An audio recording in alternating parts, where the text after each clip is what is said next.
नमस्कार दोस्तों, मैं सुनील दत्त अपने YouTube चैनल गिनतारा में आप लोगों का स्वागत करता हूं। आज के इस वीडियो में हम बीजीय व्यंजक, समीकरण, सर्वसमीका और असमीका के बारे में चर्चा करेंगे। तो सबसे पहले हम देख लेते हैं कि बीजीय व्यंजक क्या है। बीजीय व्यंजक मतलब अंग्रेजी में इसको अलजेब्रिक एक्सप्रेशन कहते हैं। तो इसका निर्माण कैसे होता है, बीजीय व्यंजक क्या है?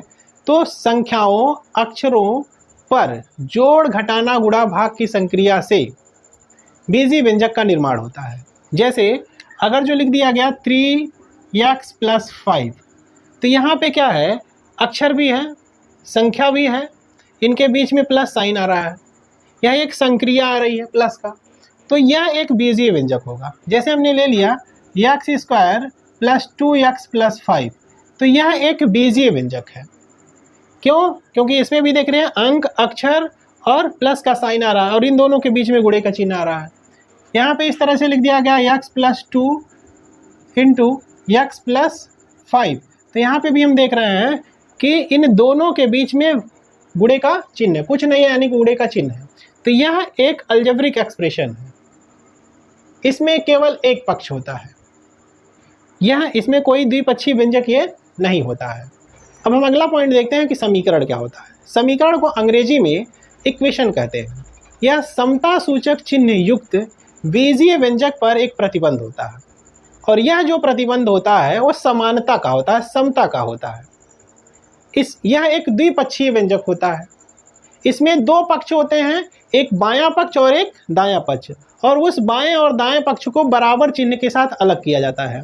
यानी कहने का मतलब है इन दोनों पक्षों के बीच में बराबर का प्रयोग करेंगे, बराबर चिन्ह का प्रयोग करेंगे। बराबर के जो बाएं तरफ होगा इसको हम बायां पक्ष कहते हैं और इसको दायां पक्ष कहते हैं। बराबर के बाएं बायां पक्ष, बराबर के दाएं दायां पक्ष, इसमें दो पक्ष होते हैं। और यह जो समीकरण होता है वह चर के कुछ विशिष्ट मानों के लिए ही सत्य होता है, यानी उसके इनफाइनाइट मान नहीं हो सकते, वह किसी रेंज को नहीं बताता है, वह कुछ लिमिटेड मान ही रखता है। जैसे अगर जो यहाँ पे लिख दिया गया x - 4 = 8, तो यहाँ पे यदि देखा जाए तो ये चर का मान क्या हो सकता है? चर का कौन सा मान रखेंगे कि इसके दोनों पक्ष बराबर होंगे? समता का मतलब होता है कि बराबर के इधर का मान, बराबर के इधर का मान दोनों सेम आना चाहिए। अब अगर जो यहाँ पे x की वैल्यू हम 12 रखते हैं, तो 12 में से 4 घटाएंगे तो ये 8 आ जाएगा, और ये 8 है। 8 लाने के लिए x का मान 12 होना चाहिए, यानी वही 12 इस समीकरण का हल कहलाएगा। यानी x का मान 12 के अलावा आप कुछ भी लेंगे तो ये समीकरण सेटिस्फाई नहीं करेगा, यानी संतुष्ट नहीं होगा। यानी कहने का मतलब है यहाँ पे x का एक ही मान संभव है और वह मान क्या है? 12 है। इसी तरह से यदि हम दूसरा एग्जाम्पल ले लें, x² - 5x + 6 = 0 ले लें, तो यहाँ पर भी समीकरण के दो मान संभव है। यहाँ पे मैं समीकरण सॉल्व करना नहीं बता रहा हूँ, यहाँ पे आपको केवल मैं समझा रहा हूँ कि समीकरण होता क्या है। अगर जो यहाँ से देखेंगे तो x के केवल और केवल दो मान संभव हैं। पहला मान आपका होगा 2, दूसरा मान होगा 3। 2 अगर जो इसमें रखेंगे तो ये समीकरण सेटिस्फाई होगा। क्यों? क्योंकि देखिए अगर जो x के जगह पे आप 2 रखते हैं तो 2 दूना 4, ये 4 हो जाएगा, और ये -5 और गुणे x के जगह पे 2 रखेंगे और धन 6 करेंगे, तो ये कितना आएगा? देखिए 4 और ये 6 मिलकर के 10 हो जाएगा, और ये 5 दूनी 10, ऋण में 10 आएगा। तो जब हल करेंगे तो यह 0 के बराबर ही आएगा, और इधर 0 है भी, यानी ये जो वैल्यू है x की टू वैल्यू वो इस समीकरण को सेटिस्फाई कर रही है। दूसरा अगर जो हम 3 इसमें रखें तभी ये दोनों पक्ष बराबर ही होगा। रख के आप चेक कर सकते हैं। देखिए 3 यहाँ रखेंगे तो 3 × 9, और यहाँ 5 × 3 धन 6, तो देखिए 9 6 15 और 5 दिया 15, तो 15 में से 15 घटाएंगे तो 0 ही आएगा, यानी इधर का भी मान 0 है और इधर का भी मान 0 है। तो यह एक समीकरण होगा। यहाँ पे x का केवल 2 मान संभव है, पहला मान 2, दूसरा 3। यह समीकरण का हल कहलाता है। अब हम देखेंगे कि सर्वसमीका क्या होती है। सर्वसमीका को अंग्रेजी में आइडेंटिटी कहा जाता है, और यह एक ऐसा द्विपक्षीय व्यंजक होता है जो चर के प्रत्येक मान के लिए सत्य होता है। कहने का मतलब है, अगर जो इसको उदाहरण की सहायता से समझे, तो यदि लिखा गया है 2 इंटू एक्स प्लस 3 और ये बराबर है 2x प्लस 6 के, यदि ऐसा लिखा गया है तो यह x के प्रत्येक मान के लिए सत्य होगा। x का कुछ भी मान रखेंगे तो इसका लेफ्ट हैंड साइड और राइट हैंड साइड दोनों सेम आएगा।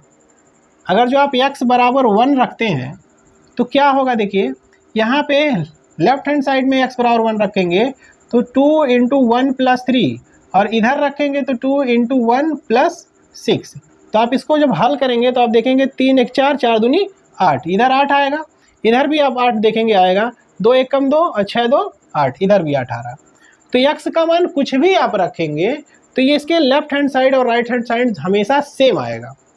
यानी कह सकते हैं कि x के यहाँ पे अनेकों मान संभव हैं, बहुत सारे मान संभव है, एक दो नहीं, जो भी मान हम इमेजिन कर सकते हैं वह मान यहाँ पे संभव होगा।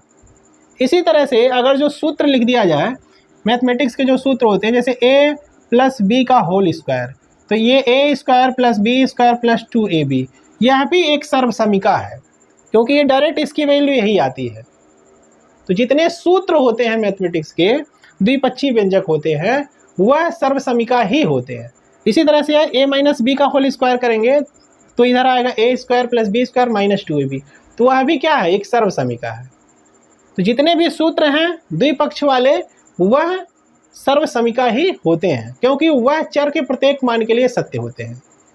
अब लास्ट पॉइंट हम देखते हैं कि असमीका क्या होती है। असमीका को अंग्रेजी में इनइक्वलिटी कहा जाता है। यह दो संख्याओं या दो बीजीय व्यंजकों के बीच एक ऐसा संबंध होता है जो असमता को व्यक्त करता है या समानता को व्यक्त करता है। असमता मतलब असमानता, यानी दोनों पक्ष हमेशा बराबर हो ये आवश्यक नहीं है।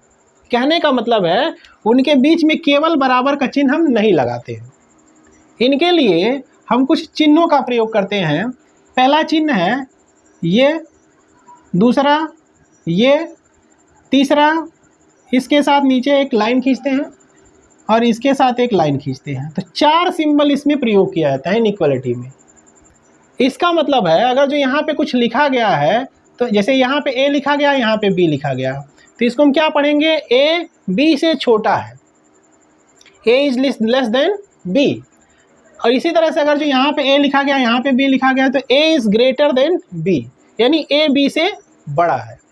इसको कैसे पढ़ेंगे, अगर जो यहाँ a लिखा है, यहाँ b लिखा है, तो इसको पढ़ेंगे a is less than r equal to b, यानी a b से छोटा हो सकता है या फिर a b के बराबर हो सकता है। दोनों कंडीशन साथ साथ होंगे। इसी तरह से अगर जो यहाँ पे a लिखा गया, यहाँ पे b लिखा गया है, तो इसका मतलब हो गया a b से बड़ा होगा या फिर बराबर होगा।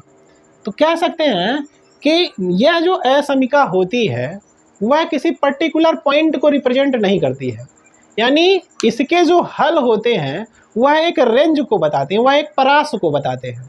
जैसे यदि हम एग्जाम्पल ले लें, एग्जाम्पल के तौर पे यदि हम ले रहे हैं x plus 3 is greater then 4, तो इसका क्या मतलब हुआ। इसको अगर जो आप सॉल्व करेंगे तो समीकरण जैसे हल करते हैं वैसे ही सॉल्व करेंगे, लेकिन यहाँ पे जो इनइक्वालिटी का साइन आता है उसको हम वहाँ पे बीच में लगाते हैं। तो यदि इसको आप हल करेंगे तो ये आएगा x इज ग्रेटर देन 1, 3 को उधर ले जाके घटा देंगे तो ये आ जाएगा x इज ग्रेटर देन 1। अब x इज ग्रेटर देन 1 का मतलब क्या हुआ। अब अगर यहाँ पे कंडीशन लगाया गया है कि यह एक नेचुरल नंबर है, x एक नेचुरल नंबर प्राकृतिक संख्या है, तो x के कौन कौन से मान हो सकते हैं, तो 1 से बड़ी जो भी प्राकृतिक संख्याएं होंगी वो सारी की सारी इसके मान हो जाएंगी। तो 1 से बड़ी कौन कौन सी प्राकृतिक संख्याएं आएंगी, 2 3 4 5 6 7 8 9 डट डट डट आगे इस तरह से आती रहेंगी। इसी तरह से यदि हम दूसरा एग्जाम्पल ले लेते हैं, 3x minus 5 is less than or equal to 2, यह एक मॉड का सिंबल है। ये इसके लिए हम अलग से एक वीडियो बना के आपको बता देते हैं कि ये क्या है, आगे देख लेंगे। फिलहाल यहाँ पे ये समझिए कि ये एक निरपेक्ष मान को प्रकट करता है। तो अगर जो हम इसको सॉल्व करेंगे तो इससे क्या आएगा, x का मान, x is greater than r equal to 1 and less than r equal to 7/3। इसको सॉल्व करने पे यही आएगा। तो यहाँ से अगर जो आप देखें तो यह भी एक रेंज को रिप्रेजेंट कर रहा है, एक पर्टिकुलर वैल्यू को नहीं रिप्रेजेंट कर रहा है, एक विशेष मान को ये नहीं व्यक्त कर रहा है, यह एक परास को व्यक्त कर रहा है कि x की जो वैल्यू है वो 1 से 1 के बराबर भी होगी, 1 से बड़ी भी होगी, लेकिन 7/3 के बराबर या 7/3 से छोटी होगी। तो उसके बीच में बहुत सारे मान संभव हैं। तो इसीलिए इसको कहा जाता है कि जो इनइक्वालिटी होती है उसके जो हल होते हैं वह हल एक रेंज को रिप्रेजेंट करता है, एक पर्टिकुलर पॉइंट को रिप्रेजेंट नहीं करता है। कभी कभी ऐसा संभव होता है कि एक मान हो जाए, लेकिन ये अक्सर ऐसा होता है कि वह एक रेंज को रिप्रेजेंट करता है। दिए गए शर्त के अनुसार कभी कभी वैल्यू, एक पर्टिकुलर वैल्यू मिल जाती है। तो आज के वीडियो में बस इतना ही। उम्मीद है कि आप लोगों को ये डेफिनेशन समझ में आया होगा। यदि आप चैनल पर पहली बार विजिट कर रहे हैं तो चैनल को subscribe, like, share and comment करना ना भूलें। धन्यवाद।